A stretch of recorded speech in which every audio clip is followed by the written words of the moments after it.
everyone. A very good evening to all of you. My name is Shefali Bansal and I am your reasoning educator.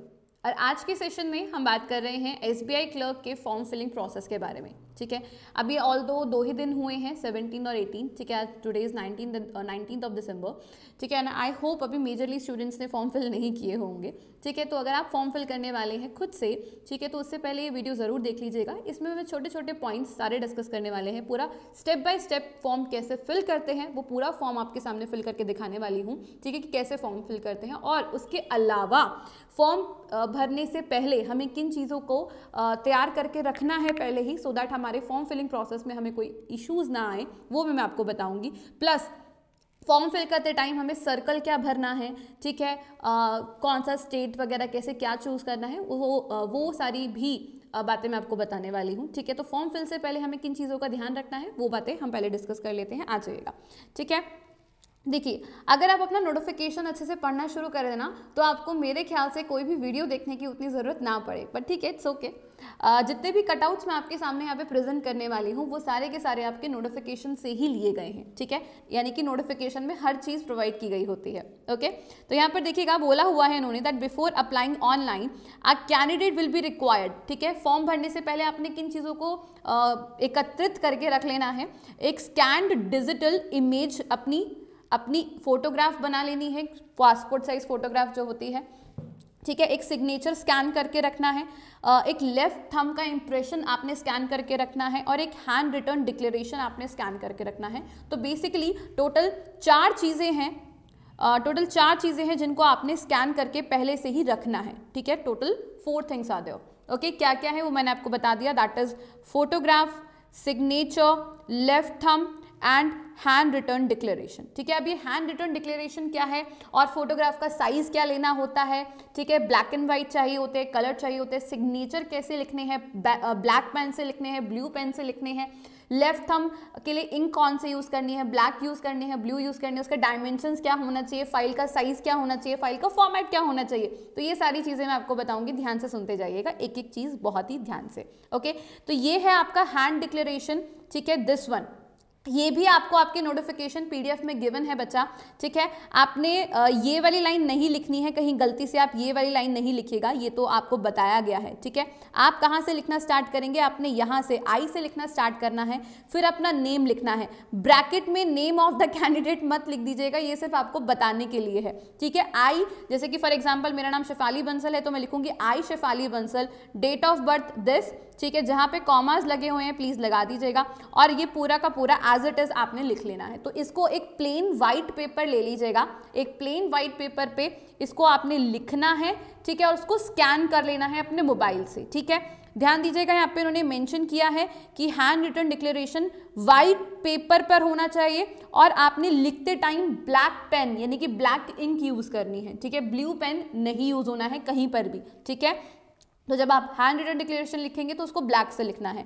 File type, जब आप उसको scan कर लेंगे ना तो वो टाइप PNG नहीं होना चाहिए, HIC नहीं होना चाहिए या अदर कोई फॉर्मेट नहीं होना चाहिए. फाइल टाइप सिर्फ और सिर्फ JPG या JPEG होना चाहिए. अदरवाइज जब आप उसको अपलोड करेंगे तो वो एक्सेप्ट नहीं करेगा, ये प्रॉब्लम आएगा. ठीक है, उसके बाद जो आपकी इमेज होगी उसका भी डायमेंशन है कि वो इमेज आपकी 800 बाय 400 पिक्सल्स का होना चाहिए या फिर अगर सेंटीमीटर्स में बात करें 10 to 5 सेंटीमीटर का होना चाहिए विड्थ और हाइट के अकॉर्डिंग. और प्लस उसके बाद आता है फाइल का साइज कितना होना चाहिए. तो फाइल का साइज 50 से 100 KB के बीच का होना चाहिए. अगर 50 से कम हुआ एक्सेप्ट नहीं करेगा. मैं ऑलरेडी ट्राई करके देख चुकी हूँ, सब टेस्ट एंड ट्रायल करके आपको बता रही हूँ. कम होगा तो एक्सेप्ट नहीं करेगा, ज़्यादा होगा तो भी एक्सेप्ट नहीं करेगा.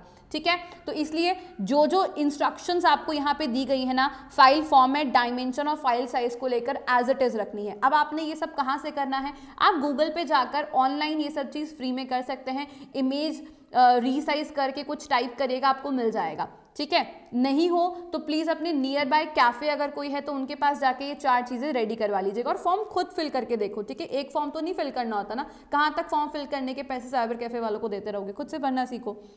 ठीक है, तो ये 4 बेसिक चीज़ें होती हैं, उनको रेडी करा के रखो, ऑलमोस्ट सब में सेम काम करती हैं. ठीक है, उसके बाद फोटोग्राफ आती है कि फोटोग्राफ का साइज़ क्या होना चाहिए, मेंशन है. ठीक है, इस साइज़ की आपकी फोटोग्राफ होनी चाहिए. कलर पिक्चर होनी चाहिए, ब्लैक एंड व्हाइट नहीं चलेगी. कौन सी चलेगी, सिर्फ और सिर्फ कलर पिक्चर चलेगी आपकी.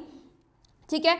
उसके बाद कोशिश कीजिएगा कि आपका जो बैकग्राउंड है वो लाइट बैकग्राउंड हो, ठीक है। प्रेफरेबली वाइट बैकग्राउंड बोला गया है कि आपका जो बैकग्राउंड होता है ना फोटो के पीछे का जो बैकग्राउंड है वो वाइट रखिएगा। जैसे कुछ जब हम पिक्चर क्लिक कराने जाते हैं तो कुछ के पास रेड कर्टेन होता है, किसी के पास ब्लू कर्टेन होता है, वाइट भी होता है, तो आप वाइट रखवाइएगा, ठीक है। ओके, प्रेफरेबली वाइट बोला है ना बैकग्राउंड के लिए। Look straight at the camera, जब आप फोटो क्लिक करवा रहे होंगे तो प्लीज सीधा स्ट्रेट कैमरा की तरफ हो, मुंडी ज्यादा ऊपर ज्यादा नीचे ना हो।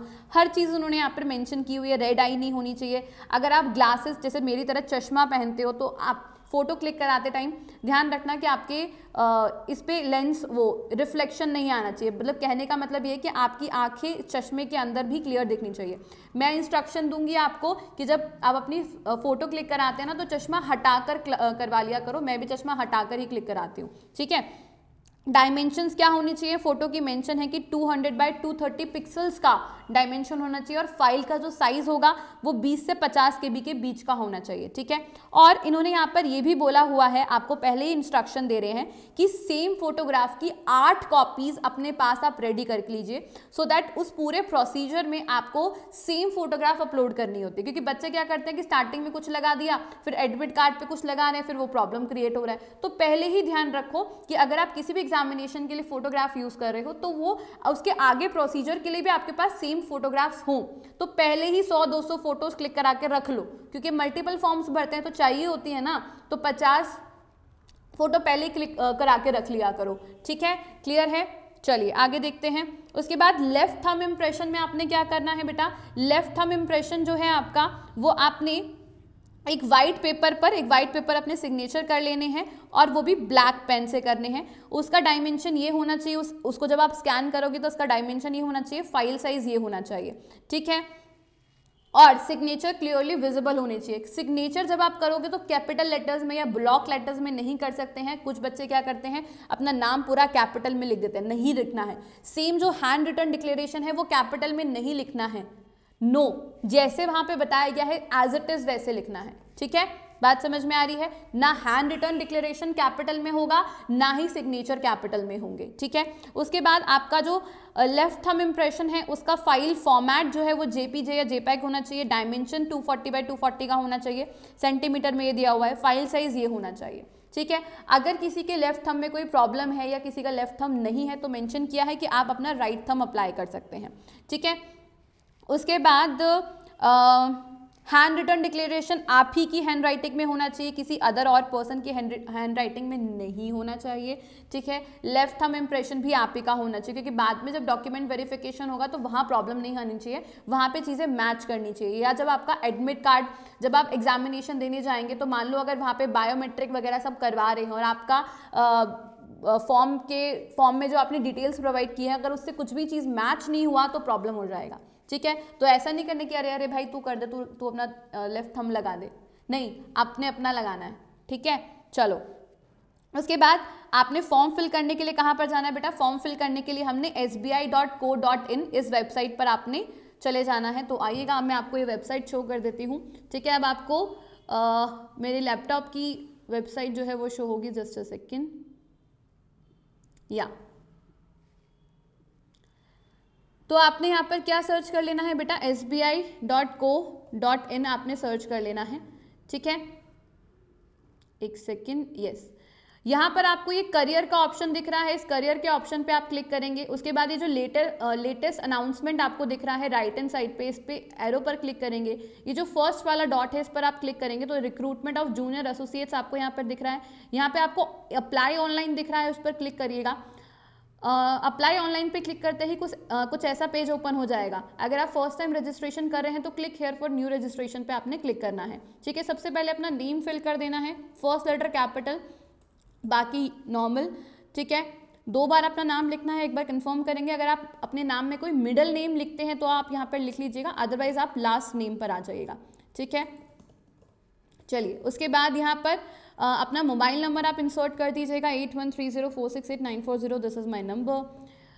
हाँ जी, ओके उसके बाद अगर आपके पास कोई ऑल्टरनेटिव नंबर है, लाइक घर में मम्मी का, पापा का, किसी सिबलिंग का, अगर आप चाहें तो यहाँ पे नंबर दे सकते हैं, कि कई बार कुछ इमरजेंसी होती है, कुछ इन्फॉर्मेशन प्रोवाइड करनी होती है, कुछ मैसेज आता है, ठीक है, SBI की तरफ से, तो वो आपके पास टाइम से पहुँच जाए। मान लीजिए आपका फ़ोन अभी नेटवर्क एरिया में नहीं है, कुछ भी इशूज़ हो सकते हैं, तो ऑल्टरनेटिव नंबर ज़रूर दिया कीजिए, ठीक है। उसके बाद हम यहाँ पर अपनी मेल ID इंसर्ट कर देंगे, ठीक है। तो मैं अपने यहाँ पर मेल ID इंसर्ट कर दे रही हूँ। पहले हमें सिर्फ अपना यूज़र नेम लिखना है और यहाँ पर हमें अपना डोमेन नेम जो है वो सिलेक्ट कर लेना है। फिर उसके बाद सेकंड टाइम हमें अपनी पूरी मेल ID यहाँ पर इंसर्ट करनी है, टाइप कर लेंगे हम यहाँ पर, और मेल ID को एक बार दोबारा चेक कर लीजिएगा कि कोई भी लेटर आपका मिसिंग ना हो, कहीं स्पेलिंग मिस्टेक ना हो, क्योंकि आपके पास मेल ID पर सारी इन्फॉर्मेशन आना बहुत ज़रूरी है, बहुत सही रहता है, ठीक है। उसके बाद यहाँ पर हम सिक्योरिटी कोड इंसर्ट कर देंगे, ठीक है। एंड एक बार चेक कर लेंगे कि हमने सब कुछ फिल कर दिया है फर्स्ट पेज में, येस।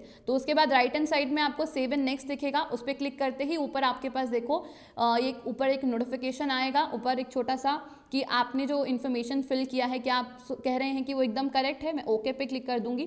अब जैसे ही आप ओके पे क्लिक करेंगे तो आपने जो नंबर इंसर्ट किया था उस पर आपको एक मैसेज आएगा, ठीक है, जिसमें आपका रजिस्ट्रेशन नंबर और उसका पासवर्ड मेंशन होगा। देखो यहाँ पर जो ग्रीन बॉक्स है ना, ये यहाँ पर दिख रहा है, यही सेम रजिस्ट्रेशन नंबर और पासवर्ड आपके मोबाइल नंबर पर आ चुका होगा मैसेज के फॉर्म में, ठीक है। तो ये इंपॉर्टेंट है, इसको ध्यान रखिएगा, क्योंकि इसी से आप अपना I guess admit card download कर पाएंगे और इसी के थ्रू आप अपना क्या कहते हैं रिजल्ट देख पाएंगे। ओके, बाद में बच्चों को फिर प्रॉब्लम होता है। उसके बाद यहाँ पर मुझसे कहा जा रहा है कि फोटोग्राफ अपलोड करिए, तो मैंने पहले ही अपने सब कुछ रेडी कर रखा है अटैचमेंट्स, तो यहाँ पर हम इसको इंसर्ट कर देंगे। ये मेरी फोटोग्राफ जो डायमेंशन बोला गया था, जैसे बोला गया था, मैंने वैसे ही सेट किया है सब कुछ। और उसके बाद बोला है कि आई कन्फर्म, मैं कन्फर्म करती हूँ कि ये मेरी वैलिड फोटो है, तो उस पर मैं ओके कर दूंगी। फिर मुझे सिग्नेचर अपलोड करने हैं, तो सिग्नेचर भी मैंने पहले ही सेट करके रखे हुए हैं, यहाँ पर मैंने ये अपलोड कर दिए हैं, ठीक है। फिर दोबारा आई कन्फर्म कि ये मेरे वैलिड सिग्नेचर है, इस पर क्लिक कर देंगे एंड आगे हम नेक्स्ट कर देंगे, ठीक है। क्योंकि मेरे डायमेंशंस वगैरह सारी सही थी फोटो और सिग्नेचर की, तो वो वन टाइम में अपलोड हो गया। अगर आपकी डायमेंशन या किसी भी चीज़ में कोई प्रॉब्लम हुआ तो वहाँ पे रेड से एरर आ जाएगा और लिखा होगा कि आपके इसमें ये प्रॉब्लम है, वो प्रॉब्लम है। तो इसलिए पहले ही हर डायमेंशन, फाइल साइज और फाइल फॉर्मेट, ये 3 चीज़ें हैं, उनको प्रॉपरली चेक कर लीजिएगा, ठीक है। उसके बाद यहाँ पर हमने अपना क्वालिफिकेशन हमने अपना यहाँ पे डिटेल्स इंसर्ट करनी है कि हमने कौन सा सर्कल चाहिए, ठीक है। अब देखो सर्कल के बारे में अगर मैं आपको यहाँ पर थोड़ा सा बताऊँ तो देखिएगा, अबाउट द सर्कल, आपका जो नोटिफिकेशन है ना बेटा, उस नोटिफिकेशन में जहाँ पर आपकी वैकेंसीज दी गई हैं स्टेट वाइज में, वहीं पर आपको बेटा सर्कल के बारे में ना सारी चीज़ें मेंशन है कि आपने कौन से सर्कल से भरना है, ठीक है। जैसे कि यहाँ पर अहमदाबाद सर्कल है, तो अहमदाबाद सर्कल में कौन सा स्टेट आ जाता है आपको, गुजरात आ जाता है। अमरावती में कौन सा आ जाता है, आंध्र प्रदेश आ जाता है, ठीक है। चंडीगढ़, अच्छा बाकी सब तो चलो ठीक है आप भर लोगे। जहाँ पर न्यू दिल्ली है ना, न्यू दिल्ली आपको ना 2 या 3 जगह दिख रहा होगा, तो एक जगह आपको चंडीगढ़ ऑब्लिक न्यू दिल्ली दिख रहा होगा, तो इसके अंदर कौन से स्टेट आ रहे हैं, हरियाणा वाले स्टेट आ गए। तो अगर आप हरियाणा साइड भरना चाहते हैं तो आप सर्कल कौन सा सिलेक्ट करेंगे, चंडीगढ़ ऑब्लिक न्यू दिल्ली, ठीक है। और जो चंडीगढ़ है वो अलग हो गया, ठीक है। उसके बाद अगर आप उत्तर प्रदेश की साइड अगर भरना चाहते हैं तो आपने कौन सा सर्कल चूज करना है, लखनऊ ऑब्लिक न्यू दिल्ली, ठीक है। और अगर ओनली न्यू दिल्ली करना चाहते तो न्यू दिल्ली भी कर सकते हैं, ठीक है। सो यहाँ पर आप कहाँ से, किस स्टेट से भरना चाहते हैं और आपके स्टेट का सर्कल क्या है, तो प्लीज़ ये लिस्ट मैंने पूरी प्रोवाइड करी है, देख लीजिएगा। यहाँ पर आप चेक कर सकते हैं, इसका स्क्रीनशॉट ले सकते हैं। लीजिए मैं थोड़ा सा और इसको जूम कर देती हूँ, ठीक है। इसका स्क्रीनशॉट ले लीजिएगा, ठीक है, और चेक कर लीजिएगा कि आपके स्टेट के अकॉर्डिंग आपका सर्कल क्या है। पहले वाला कॉलम सर्कल का है, दूसरे वाला कॉलम आपका स्टेट का है, तीसरा कॉलम उसकी लैंग्वेज का है, ठीक है। ये लीजिएगा। ओके बेटा, क्लियर है, ले लिया स्क्रीनशॉट। चलिए वापस से हम फॉर्म फिलिंग की तरफ चलते हैं, आ जाइएगा वेरी क्विकली। तो यहाँ पर मैं जो है वो न्यू दिल्ली सिलेक्ट कर रही हूँ, ठीक है। तो ये न्यू दिल्ली आ गया। अब क्योंकि मैंने न्यू दिल्ली सिलेक्ट किया है तो मेरे पास सर्कल प्रेफरेंस जो है ना वो मेरे पास नहीं आती, क्योंकि न्यू दिल्ली के लिए तो एक ही चीज़ है ना।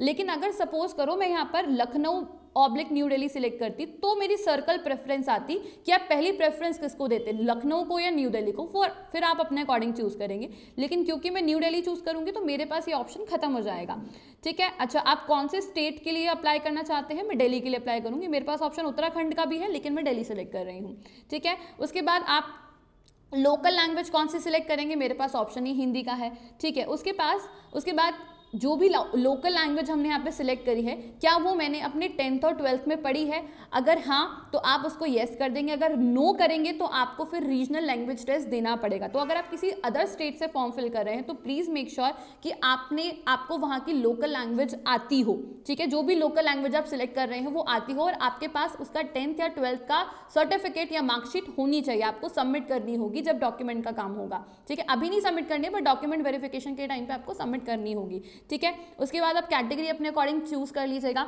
ठीक है? EWS, OBC, SC, ST जो भी है आपकी, ठीक है? उसके बाद सबकास्ट कुछ है क्या? मेरी नहीं है तो इसको छोड़ देंगे। After that I confirm that I am in position, नहीं ये मुझे इसकी ज़रूरत नहीं है। EWS सर्टिफिकेट मुझे नहीं भरना है, आप में से जिसको भरना होगा उस पर आपने क्लिक करना होगा। वो जब आप कैटेगरी चूज करते तो अकॉर्डिंगली चीज़ आता है। अब मैंने कैटेगरी जर्नल चूज किया है तो मेरे लिए कॉलम्स ही बंद हैं, ओके? क्या आप SBI के ट्रेंड अप्रेंटिस हैं? नहीं, मैंने तो नहीं किया हुआ है ना, तो मैं नो क्लिक कर दूंगी, ठीक है?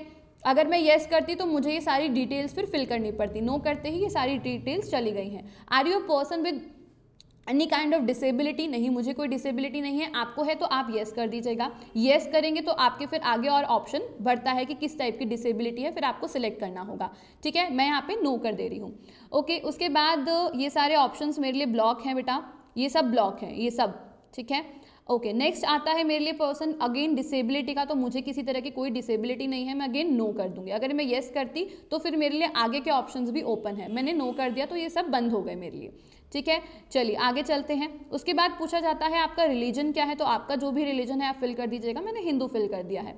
क्या आप रिलीजियस माइनॉरिटी कम्युनिटी से हैं? मैं नहीं हूं तो मैं नो पे क्लिक कर दूंगी।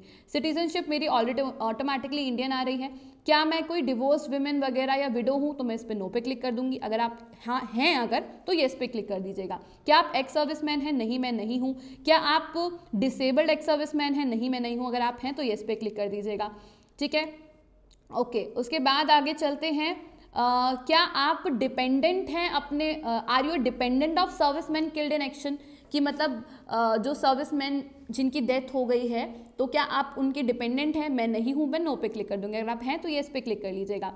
क्या आप ऑलरेडी SBI में क्लरिकल कैडर में काम कर रहे हैं? मैं नहीं कर रही हूँ। अगर आप करते हैं तो येस पे क्लिक कर दीजिएगा।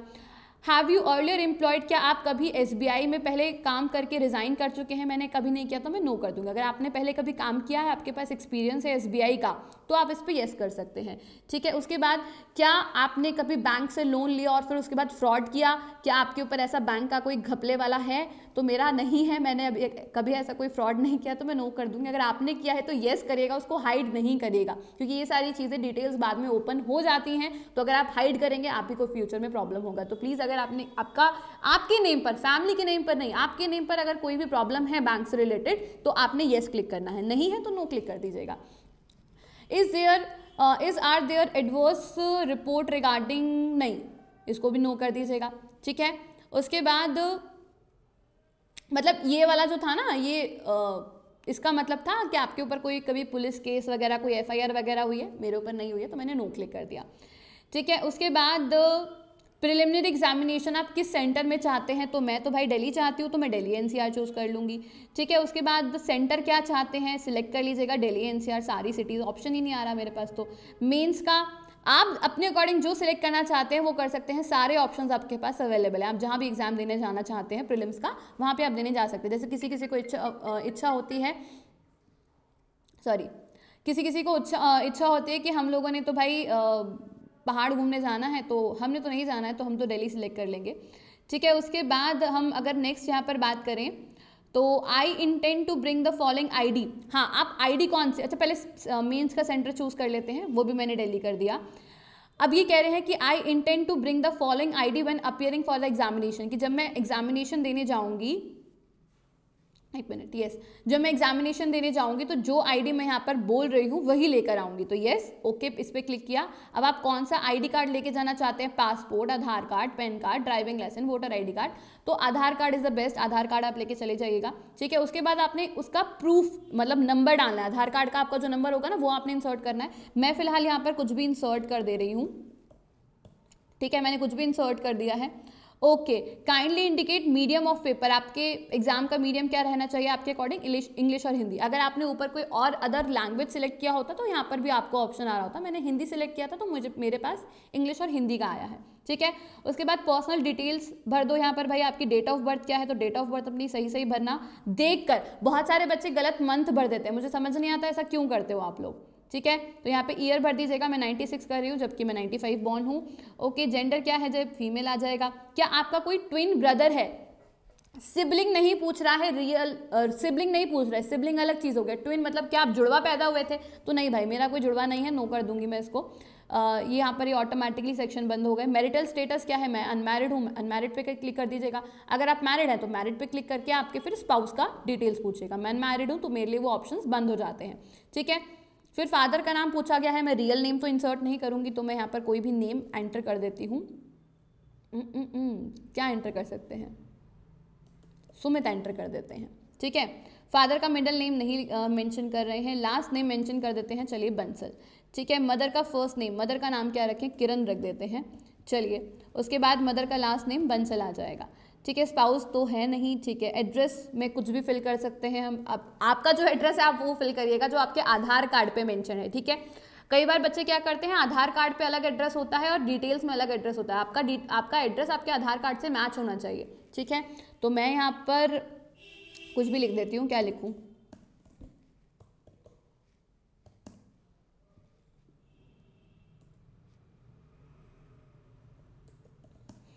कुछ भी लिख रही हूँ मैं, ठीक है। तो डिस्ट्रिक्ट में स्टेट सिलेक्ट कर लेते हैं पहले तो हम अपना, दिल्ली, ठीक है। डिस्ट्रिक्ट भी हम लोग डिस्ट्रिक्ट ईस्ट दिल्ली कर देते हैं, चलो ओके। उसके बाद पिन कोड कुछ भी लिख दीजिएगा, मतलब कुछ भी नहीं, आपका जो पिन कोड है वो लिखिएगा, मैं कुछ भी लिख देती हूँ, ठीक है। परमानेंट एड्रेस क्या, उसके बाद पूछा गया है same as address for correspondence, तो उस पर मैंने क्लिक कर दिया तो ऑटोमेटिकली ये सारे कॉलम्स आपके फिल हो जाएंगे, ठीक है। फिर choose the address for GST invoicing, तो उस पर परमानेंट एड्रेस वाला क्लिक कर दीजिएगा तो वो भी हो जाएगा, ठीक है। उसके बाद आपको आगे फी पे करना होगा, तो यहाँ पर आपको दो ऑप्शन दिख रहे हैं, save and next and validate your details. तो पहले वैलिडेट योर डिटेल्स पे क्लिक करिएगा और उससे आपको पता चल जाएगा क्या आपके फॉर्म में कोई एरर है, ठीक है। तो यहाँ पे कह रहा है invalid value for address for correspondence, ठीक है। इनवैलिड एड्रेस बता रहा है भाई ये मेरा, ठीक है जी। तो फिर हमें कुछ करना पड़ेगा, इसका ईस्ट दिल्ली भर देते हैं यहाँ पर,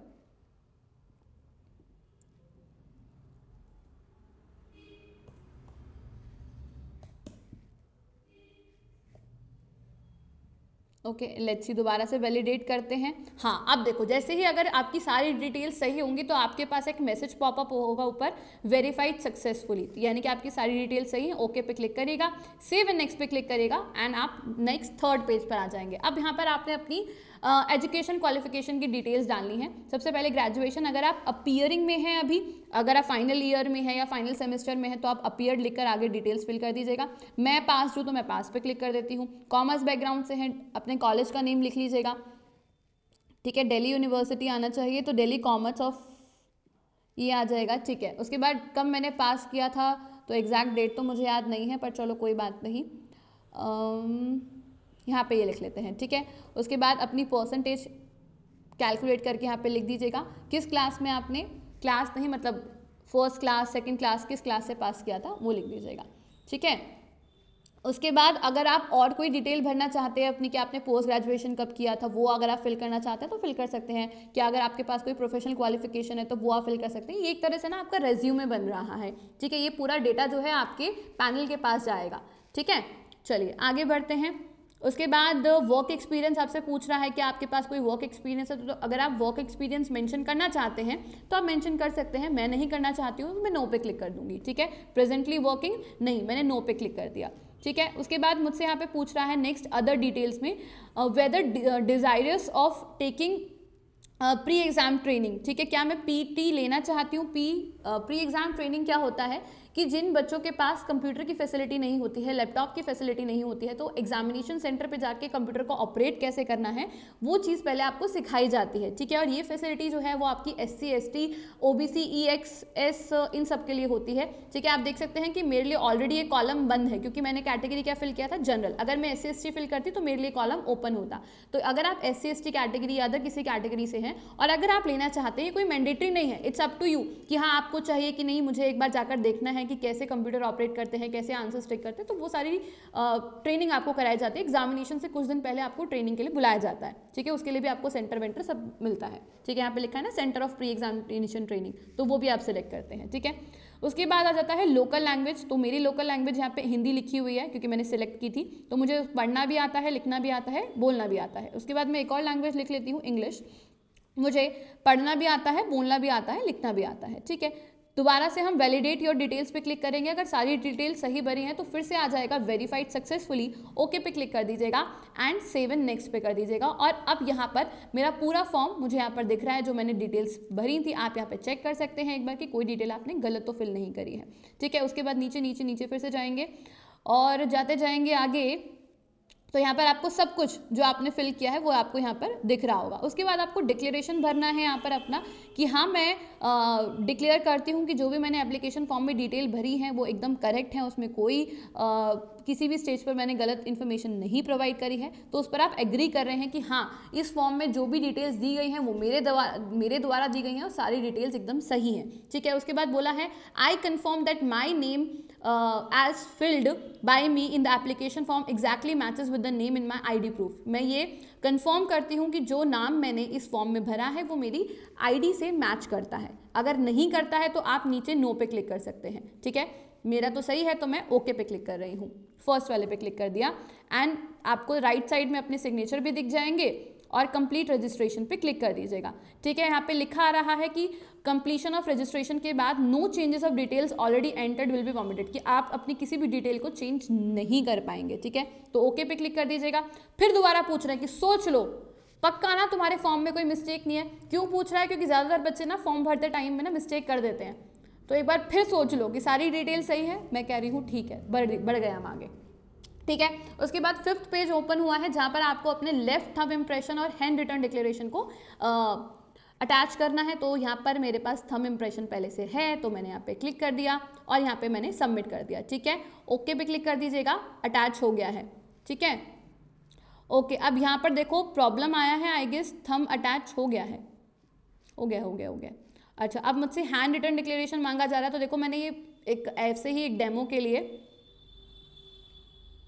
ओके ये देखो, अभी देखो ये हैंड डिक्लेरेशन में प्रॉब्लम आ रहा है ना, तो यहाँ पे वो क्या कह दिया कि नहीं आपका हैंड रिटन डिक्लेरेशन सही नहीं है। तो दोबारा से मेरे पास एक और अटैचमेंट है, उसको हम सेट कर लेंगे, कोई बात नहीं भैया। ये वाला देखते हैं, नहीं इसमें साइज देखो, साइज का प्रॉब्लम आ रहा है। तो सारे मैंने कहा ना जो मैंने तुम्हें बोला है ना वही रखना, अदरवाइज तुम्हें प्रॉब्लम होगा। अब ये वाला इंसर्ट करते हैं, हाँ ये वाला सही आ रहा है, बिल्कुल सेट हो गया है। ओके पे क्लिक कर दिया, दोनों चीज़ मेरी इंसर्ट हो गई हैं। उसके बाद आपने सिक्योरिटी कोड एंटर कर लेना है CFZ4, ठीक है। तो मैं बार बार बोल रही हूँ कि आपकी जो 4 चीज़ें हैं उसको सही से स्कैन करके सही साइज़ में, सही फॉर्मेट में और सही डायमेंशंस में रखना, अदरवाइज फॉर्म फिल करते टाइम प्रॉब्लम होगा। ओके, तो मैं यहाँ पर ओके पे क्लिक कर रही हूँ और इसके बाद फिर से मुझे सिक्योरिटी कोड एंटर करना है एंड ये मैंने कर दिया security code enter and submit. Do you want to proceed for payment? Yes, बिल्कुल पेमेंट करेंगे हम लोग, ठीक है। उसके बाद पेमेंट करने के लिए आपके पास यहाँ पे क्रेडिट कार्ड का ऑप्शन है, डेबिट कार्ड का ऑप्शन है, इंटरनेट बैंकिंग कर सकते हो। अगर आप कोई वॉलेट यूज़ करते हो, जैसे कोई पेटीएम वॉलेट यूज़ करता है, कोई फ़ोनपे वॉलेट यूज़ करता है, तो वो आप कर सकते हैं। अगर आप QR के थ्रू करना चाहते हैं तो QR के थ्रू कर लीजिएगा, UPI के थ्रू करना चाहते हैं तो वो भी कर सकते हैं। सारे ऑप्शन अवेलेबल हैं जो भी आप करना चाहते हैं। मैं तो पेमेंट नहीं करूँगी क्योंकि एक डेमो वीडियो है, ठीक है।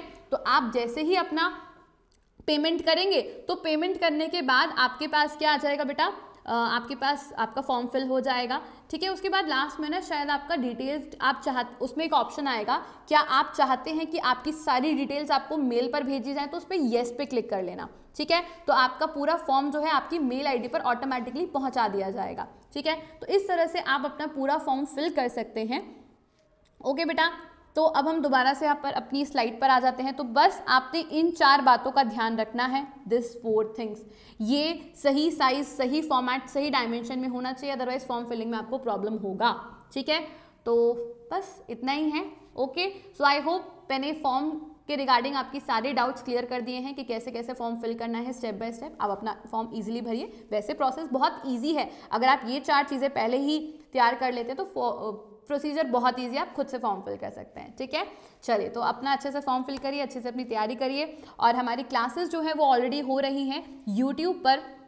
ठीक है, मेरी क्लासेस जो है बेटा, मैं अगर अपनी क्लासेस के बारे में बताऊं तो अगर आप लोग SBI क्लर्क के लिए तैयारी कर रहे हैं, ठीक है, तो SBI क्लर्क रीजनिंग का मेरा मॉक चल रहा है डेली। ठीक है, हम लोगों ने अभी रीजनिंग मॉक शुरू करे हैं। ठीक है, that is speed booster mock. तो अगर आपको लग रहा है कि आपकी स्पीड में कहीं ना कहीं प्रॉब्लम आ चुकी है, तो स्पीड बूस्टर मॉक सीरीज हमने स्टार्ट करी है। ठीक है, जिसमें अभी तक 2 मॉक मैं ऑलरेडी कवर करा चुकी हूँ। 3rd मॉक हमारा कल होना है और मेरी डेली क्लास सुबह होती है 10 बजे। ठीक है, यूट्यूब पर फॉर फ्री। ठीक है, ये फ्री है, आप मेरे साथ सुबह डेली 10 बजे जुड़ सकते हैं ऑलिव बोर्ड के यूट्यूब चैनल पर। ठीक है, just simply search olive board channel and वहाँ पर आप उनके लाइव शेड्यूल में जाकर मेरी क्लासेस को चेक करके उसको क्लासेस को टाइमर सेट कर सकते हैं। ठीक है, या नोटिफाई मी पे क्लिक कर सकते हैं। ओके, चलिए, thank you so much. I hope मैंने आपकी किसी भी तरह से अगर हेल्प करी हो फॉर्म फिलिंग में, तो don't forget to like this session and share if possible for you. ठीक है, thank you so much, bye bye, take care, have a good day, see you in the next video.